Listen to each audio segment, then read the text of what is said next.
অনেকের মাথার চুল এত বেশি পরিমাণে পড়ে যাচ্ছে যে টাক হয়ে যাওয়ার উপক্রম। তাদের জন্য দরকার এই দীপ্তরুচি গাছ। এর ইংরেজি নাম হচ্ছে পেপেরোমিয়া। এর পাতার রস মাথায় লাগিয়ে দিলে চুল পড়া যেমন কমে, চুলের গোড়া শক্ত হয়, নতুন চুল গজানোর পাশাপাশি মাথা ব্যথা দূর করতে এই গাছের পাতার রস দারুণ কাজ করে। এছাড়া অনেকের পাইলসের সমস্যা রয়েছে, প্রতিনিয়ত রক্ত পড়ে, কোনো ওষুধেই কোনো কাজ হচ্ছে না, তাদের জন্য এই দীপ্তরুচি গাছ মহা ঔষধ। এবং দুঃখের বিষয় হচ্ছে এই গাছটা কিন্তু এখন সব জায়গায় পাওয়া যায় না, বিলুপ্তির পথে।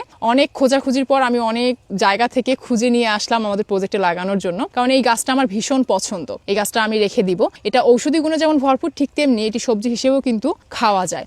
এর ডগাগুলো দেখেন ভীষণ নরম, শাক হিসেবে খেতে খুবই ভালো লাগে। এর আরও অনেক উপকারিতা রয়েছে। এই দীপ্তরুচির শাক খেলে পেটের যে কোনো ধরনের সমস্যা দূর হয়ে যায় এবং শরীরে কোনো ক্ষত স্থানে এর পাতার রস লাগিয়ে দিলে রক্ত পড়া যেমন দ্রুত বন্ধ হয়, দ্রুত শুকিয়েও যায়। স্কিনের যে কোনো সমস্যা যেমন চুলকানি, খোসপাচড়া, পুড়ে যাওয়া, যে কোনো ক্ষত স্থানে এর পাতার রস লাগিয়ে দিলে স্কিনের যে কোনো সমস্যা আল্লাহর মধ্যে খুব দ্রুত সেরে যায়।